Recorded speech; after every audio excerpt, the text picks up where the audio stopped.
Aujourd'hui, je vais personnaliser ce petit bob. Je voudrais créer un motif ici sur le devant. C'est mon bob des congés. Je pars en vacances d'ici 2 semaines et j'ai envie d'avoir un petit bob qui me protège du soleil, mais qui en plus soit un tout petit peu rigolo. Ça aurait été facile de faire un projet pointe de croix parce que c'est une technique que je maîtrise bien. Mais ça fait quelques temps que j'ai envie d'essayer le point turc, qui est un point de broderie absolument magnifique, mais que je n'ai encore jamais essayé.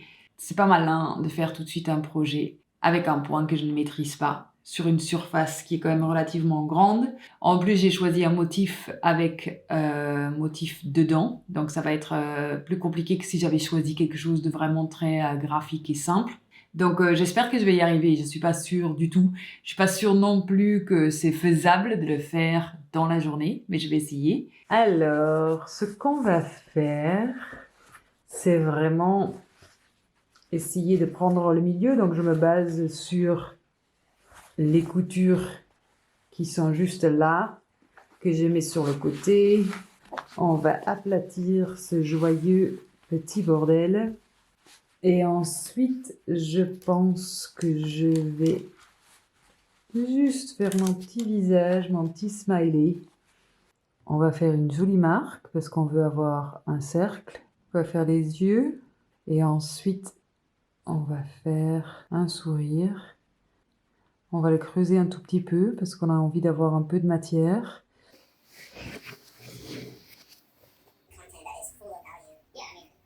On va utiliser ces deux couleurs-là. Là, on est sur du fil mouliné. Ce fil-ci, c'est un fil assez classique. C'est un fil de coton, tout ce qu'il y a de plus basique. Comme d'habitude, vous avez le numéro là qui indique la couleur. Celui-ci est un peu plus particulier. C'est un fil légèrement métallisé qui est un peu plus difficile à travailler, mais il a une finition qui est très belle, qui est très très brillante. Alors comme c'est du fil mouliné, ce que vous allez voir, c'est qu'en fait, votre fil est composé de 6 fils distincts. Aujourd'hui, ce qu'on va faire, c'est travailler avec 2 fils à la fois. On distingue les 2 fils et tranquillement, on les sépare.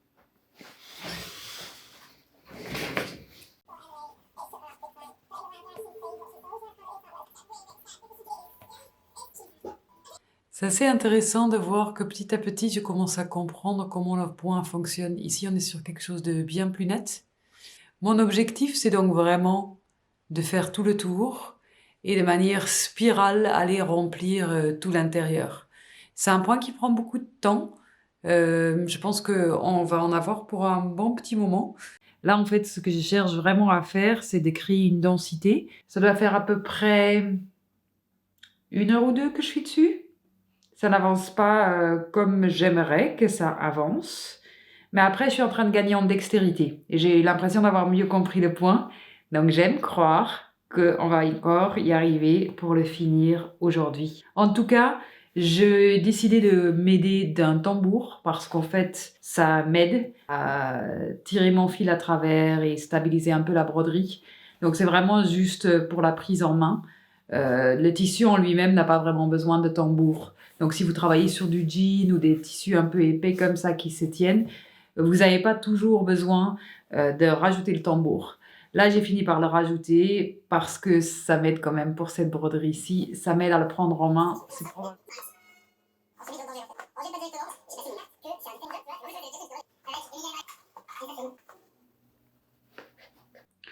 Et en fait, je travaille avec 2 fils parce que j'ai lu quelque part dans un article que quand on fait ce point-là, c'est bien de travailler avec les 2 fils.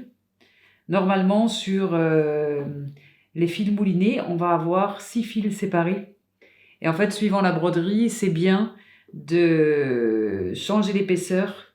En fait, en broderie, ce qu'on va souvent retrouver, c'est vraiment tous les principes un peu de dessin, où on va chercher à avoir la bonne texture. Et la bonne texture, elle dépend beaucoup du fil qu'on va utiliser et forcément du point qu'on va utiliser. Le petit smiley, si je l'avais fait en pointe de croix, on aurait eu quelque chose de plat, de très régulier.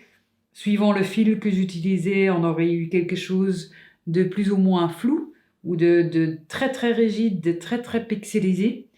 Là, avec le point turc, Ça devrait donner un petit smiley en forme de tapis, en fait. Ça devrait avoir la même texture que le tapis.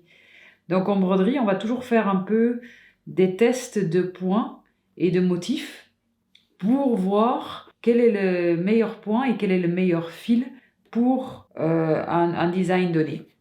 Donc là, ce que je suis en train de faire aujourd'hui, en fait, c'est vous montrer ce qu'il ne faut pas faire, c'est-à-dire se lancer dans un projet sans avoir vraiment fait des tests. Donc là, je le fais avec un point que je n'ai jamais fait et sur un design qui est quand même relativement compliqué, parce que là, je me lance quand même dans un petit projet qui va me prendre 5, 6, 7, 8 heures.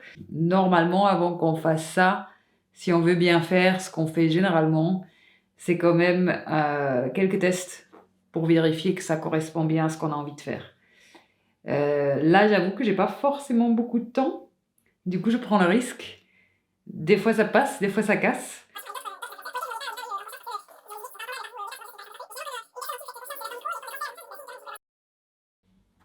Et un autre conseil que j'aurais tendance à donner, c'est ne jugez pas votre broderie tant que vous ne l'avez pas finie. Par exemple, là, quand je regarde ma broderie telle qu'elle existe maintenant, j'avoue, je suis un peu inquiète. Je me dis, oh mon Dieu, ça donne pas du tout ce que je veux, parce qu'en fait, à ce stade-ci, forcément, ce que j'ai en tête, c'est le résultat final. Et le résultat final, il est censé ressembler à un petit tapis. Et donc, quand je vois ce que ça donne, j'ai envie de... à ce stade-ci, j'ai toujours envie de m'arrêter. Surtout quand c'est quelque chose que je connais pas bien. Avec le point de croix, par exemple, j'ai jamais d'inquiétude parce que je sais où j'en suis. Je sais ce que ça va donner, je sais où sont mes erreurs si j'en fais, je sais... je sais. Ici, c'est plus compliqué parce que c'est quelque chose de nouveau. Et très souvent, quand on fait quelque chose de nouveau, on a tendance à vouloir s'arrêter au milieu parce que on ne fait pas confiance au processus. Et en fait, ce qui est difficile, c'est que c'est pas parce qu'on fait confiance au processus que le résultat sera bien. Mais très souvent, le résultat est moins dramatique que ce qu'on peut imaginer au début du processus. Et la deuxième chose, c'est que quand on avance petit à petit et qu'on finit et qu'au final, on se rend compte qu'effectivement, en fait, c'est pas bien. Si on voit au bout du processus, on a quand même appris quelque chose. Donc on a appris comment faire, on a appris par exemple, là supposons que j'ai fini et que c'est pas bien, je vais avoir appris comment faire ce point. Et je vais avoir des indications claires sur ce qui marche et ce qui ne marche pas parce que je l'aurai fait, ce qui me permettra de faire quelque chose de meilleure qualité la prochaine fois. Et c'est en fait, mais c'est pareil dans toutes les disciplines artistiques en fait.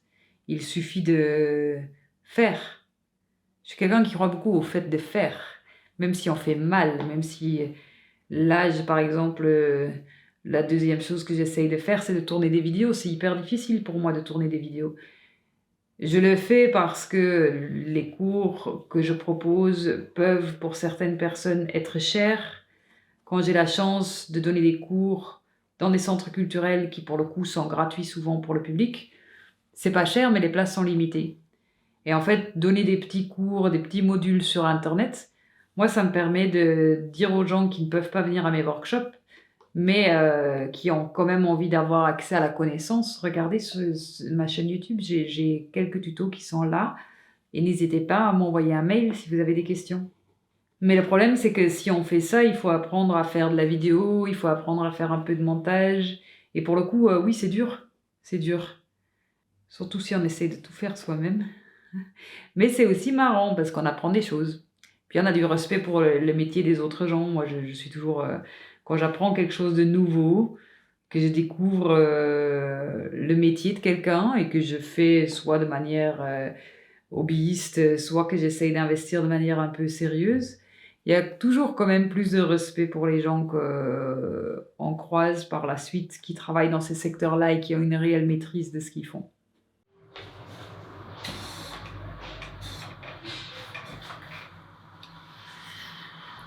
Voilà où nous en sommes.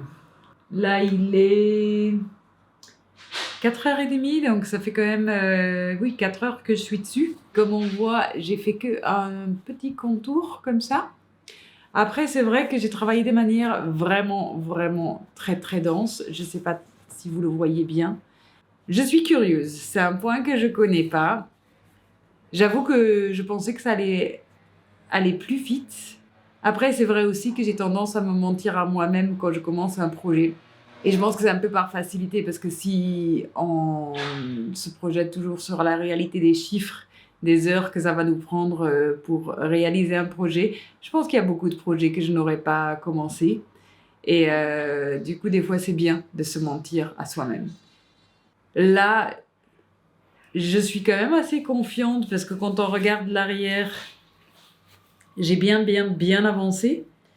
Et en fait, plus on va arriver vers le centre, moins il y aura de points à faire.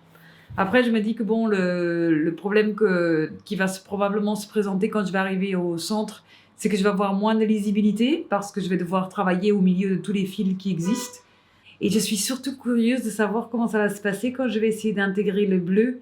Pour le coup, j'avais un peu espoir qu'aujourd'hui, j'allais déjà pouvoir commencer ça. Et donc, du coup, j'allais avoir une visibilité sur ce que ça allait donner. Et je suis un peu déçue que je suis pas arrivée là. Et oui, il faut toujours aller jusqu'au bout, il faut faire confiance au processus, tout ça. Mais à ce stade-ci, la confiance n'y est pas. Mais je vais suivre les conseils que je donne aux gens et aller au bout du projet. Et du coup, je vais continuer ce projet demain. Alors, on est jour 2. Donc hier, on a dû travailler 4-5 heures sur ce projet. Aujourd'hui, je pense que je vais devoir mettre l'équivalent, mais j'ai vraiment espoir que ce sera suffisant pour pouvoir terminer le projet. L'idée, c'est de continuer à travailler de manière aussi dense, parce que je pense que c'est intéressant pour ce point-ci de garder cette densité-là, parce que je voudrais vraiment cette petite effet un peu tapis qui est très joli si ce point est réussi. Et donc j'espère que si j'y mets assez de patience et de persévérance, qu'on va obtenir ce résultat-là. Donc je me suis préparé une petite série à regarder, quelques vidéos YouTube que je voulais voir depuis un moment pour pouvoir avancer. Et j'espère que ce soir, on va pouvoir découvrir les résultats de cette broderie. You are cute. I like it. Pour leur pour leur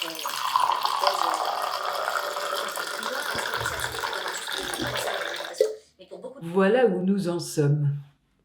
Donc en fait, j'ai petit à petit avancé, j'ai continué à travailler en cercle comme ça, en allant de plus en plus vers le milieu.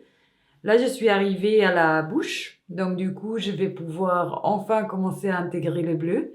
Ça, j'ai vraiment hâte de le faire. Je suis un tout petit peu inquiète quand même parce que comme je travaille avec un fil spécial, je sais que ça va être moins facile au niveau du travail. Et là, j'étais contente que le point était rentré dans mes doigts. Je viens d'utiliser tout le fil que j'avais prévu pour ce projet-là. Probablement que j'aurais pu utiliser moins de fils si j'avais fait mes boucles un peu moins grandes. Le souci que j'ai pour l'instant, c'est que comme j'ai jamais fait ce point-là, je voulais prévoir de la marge. Je pense que je vais devoir pas mal couper si je veux que le motif soit lisible. Je suis très confiante qu'en fait, je vais réussir à finir toute la partie broderie aujourd'hui et que du coup, demain pourra être consacré à vraiment finir la broderie, c'est-à-dire découper toutes les petites boucles et puis essayer de donner une petite coiffure à ce petit bonhomme.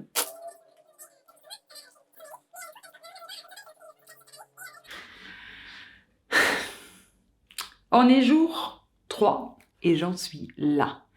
Donc j'ai pas vraiment fini tout ce que je voulais faire hier. En fait aujourd'hui l'idée c'était vraiment de faire en sorte que j'avais plus qu'à nettoyer la broderie, qui a l'air d'être un processus assez long également. Et donc hier je voulais vraiment finir toute la partie vraiment purement broderie pour aujourd'hui me consacrer à nettoyer la broderie. Je n'y suis pas arrivée, mais j'ai hyper bien avancé, donc là on voit bien que le visage commence à prendre un peu forme. Si on regarde à l'arrière surtout, on voit bien que l'intégralité est pratiquement faite. Et donc je pense que j'en ai encore pour 1h30 quand même, ce qui est plus long que ce que j'avais prévu. La raison pour laquelle ça prend plus de temps, c'est qu'en fait, quand on travaille là, au milieu, je sais pas si on voit très bien à l'écran, mais en fait, c'est vraiment un peu le bordel. Et donc, du coup, pour travailler au milieu de ça, ça demande quand même un tout petit peu plus dextérité. Et je galère un peu. Aujourd'hui, nous vous proposons en exclusivité une plongée sans détour dans les rouages de la corruption à l'attribution des logements sociaux. 6 millions de ménages étaient en attente d'un logement. Eh bien, celui du logement. Voilà où nous en sommes. J'ai mis 1h30 pour le finir. Donc vraiment, la fin, c'était un peu plus laborieux que le début. Par contre, je suis assez content. Je suis curieuse de voir ce que ça va donner réellement. Je pense que ça va aller parce que l'arrière, il est très propre. Et en fait, je pense que c'est l'arrière surtout qui est important, qui est une bonne indication si j'ai bien fait le dessin. J'espère que les yeux, je les aurais fait de manière aussi dense, assez dense. Mais j'imagine que si c'est pas le cas, que je vais pouvoir rajouter quelques fils. Je me retrouve avec un petit pompon pas très propre. Et je vais essayer de couper tout ça. Il n'a pas l'air de sourire comme ça. En fait, le jeu, ça va être de couper toutes les petites boucles. Et après, une fois qu'on a coupé toutes les petites boucles, on va lui faire une petite coupe de cheveux. Et la petite coupe de cheveux est censée faire apparaître de manière plus nette le dessin. Fil bobine bleue. En trappe spécial. L'impression bien. Non, ça se peut. J'ai perdu pour l'instant. Alors, je m'interroge toujours, une fois que j'aurai fini la coiffure, est-ce qu'on va bien voir mon petit motif? Là, j'avoue qu'à ce stade-ci, j'ai du mal à y croire. Je pense qu'on peut y arriver, mais qu'il faut clairement couper. Et j'avoue que cette partie-ci me fait un peu peur. Je pense qu'il faut y aller tout doux, histoire de pas d'un coup couper trop. Je pense qu'il faut faire plus court que ça. Mais ce qui est sûr, c'est que j'adore ce point. Il est vraiment très beau, il est très doux. Ça donne un petit effet pompon qui est extrêmement chouette.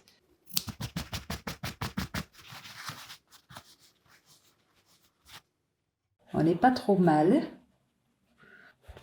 Et là, le visage, il est étonnamment lisible. Je vais continuer à le couper un tout petit peu. Je pense qu'il gagnerait à être encore un poilinou plus court. Mais j'ai découvert ce point et je pense que ça va devenir une de mes nouvelles petites obsessions. J'adore. C'est trop bien. Je l'ai fini. Voyons voir ce que ça donne. Je l'aime beaucoup. Je regarde là, comme elle est mignonne. Elle est toute fluffy comme ça. Suivant comment on la regarde, elle fait plus ou moins la gueule. Elle a ce côté un peu tufting que j'aime bien.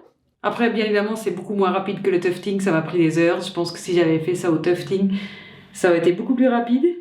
Mais c'est aussi chouette de savoir qu'on n'a pas forcément besoin de faire du tuft. Qu'on peut aussi juste travailler avec la broderie et avoir ces résultats-là. Poudoudou, je fais la gueule. Alors, je pense que dans les jours qui viennent, je vais continuer à faire des petites corrections avec mes ciseaux parce que je pense que sa coupe de cheveux peut encore être un tout petit peu améliorée.